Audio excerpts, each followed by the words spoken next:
ओम संसनिचराय नमः। ओम सूर्याय नमः।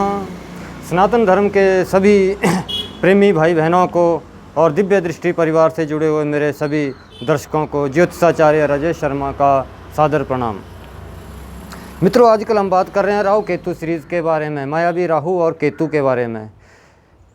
प्रथम भाव लगन यानी कि द्वितीय भाव धन भाव, तृतीय पराक्रम भाव, चतुर्थ जो है घर प्रॉपर्टी वाहन का जो भाव है उस भाव के बारे में हम चर्चा कर चुके हैं। आज हम बात करेंगे पंचम भाव में। क्योंकि मित्रों, हम जानते हैं कि राहु एक मायावी छाया ग्रह है, इसका अपना कोई अस्तित्व है नहीं सौरमंडल में। ये भ्रमित करता है, चालबाज है। कभी तो ये बहुत ज़्यादा फल दे देता है, कभी तो बहुत ज़्यादा नुकसान कर देता है। ये डिपेंड करता है इसकी सिचुएशन के ऊपर, इसकी डिग्री के ऊपर, इसके किसके साथ इसकी युति में बैठा हुआ है, कहाँ इसकी दृष्टियाँ हैं। तो इसी सीरीज़ में हम चर्चा करते करते आज हम पंचवें भाव में पहुँच गए हैं। फिफ्थ हाउस में जब राहु होता है तो ये हमारे किन किन विषयों को इफ़ेक्ट करता है और हमें क्या क्या सावधानियाँ रखनी चाहिए। पंचम भाव से मित्रों हम देखते हैं संतान को, उच्च शिक्षा को और डे टू डे व्यापार को भी देखते हैं, शेयर मार्केट को देखते हैं। तो अगर पंचम भाव में राहु बैठा हुआ है तो वो इन सभी चीज़ों को इफ़ेक्ट करने वाला है। इन सभी मैटर्स में आपको भ्रमित करने वाला है। पंचम भाव में जिस जातक के राहु बैठा होता है वो भ्रमित रहता है अपनी शिक्षा के बारे में, वो भ्रमित रहता है अपने बच्चों के बारे में, बच्चों की परवरिश के बारे में भ्रमित हो जाता है वो। और शेयर मार्केट वगैरह में भी अगर वो धन लगाता है तो उसमें उसको नुकसान होने के जो हैं वो बहुत ज़्यादा चांसेस बन जाते हैं। क्योंकि पंचम में राहु बैठा होगा तो राहु और केतु हमेशा बकरी चलते हैं, तो इनकी दृष्टियां भी बकरी रहती हैं। तो राहु की पंचम, सप्तम और नवमी दृष्टि है। अगर पंचम भाव में बैठा है तो पंचम दृष्टि बनेगी 5, 4, 3, 2, 1 लगन के ऊपर। तो ये आपके चरित्र को, आपके लगन को, आपके व्यक्तित्व को भी प्रभावित करेगा। वहाँ बैठ के डिपेंड करता है कि वो किस डिग्री का है और कौन सी राशि में बैठा हुआ है और किसके साथ उसकी युति है। और दशा महादशा में ये बहुत ज़्यादा प्रभावित करेगा। सप्तमी दृष्टि पड़ेगी इसकी 11th हाउस में, जो कि इच्छा पूर्ति का भाव है और लाभ भाव है।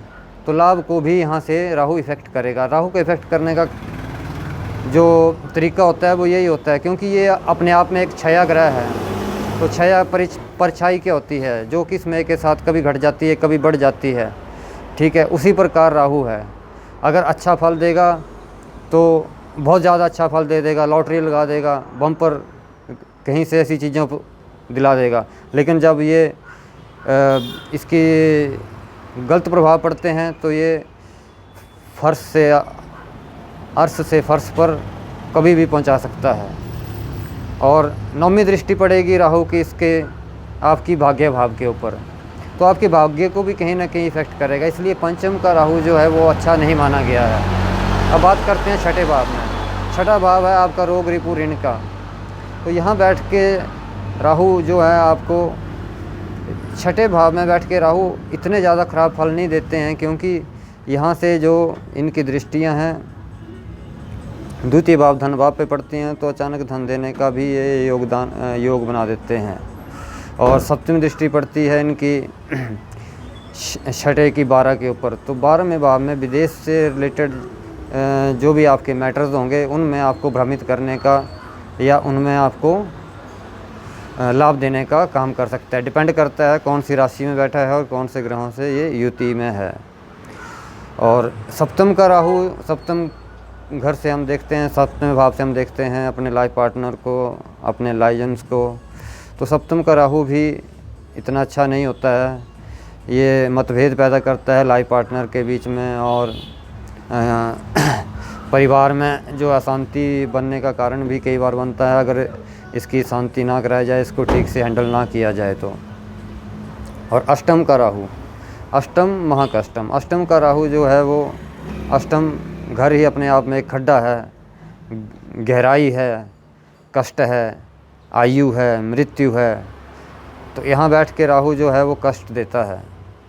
और चूँकि यहाँ से उसका जो दृष्टि पड़ेगी तो वो द्वितीय भाव पे पड़ेगी, धन भाव पे पड़ेगी, तो धन से रिलेटेड समस्याएं भी उत्पन्न करता है, शरीर बीमारी से रिलेटेड समस्याएं उत्पन्न करता है, और भी कष्ट देने का पूरा प्रयास राहु यहाँ पे करता है।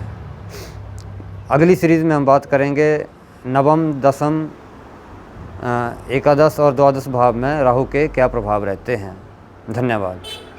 जय श्री राम। ओम नमो शिवाय।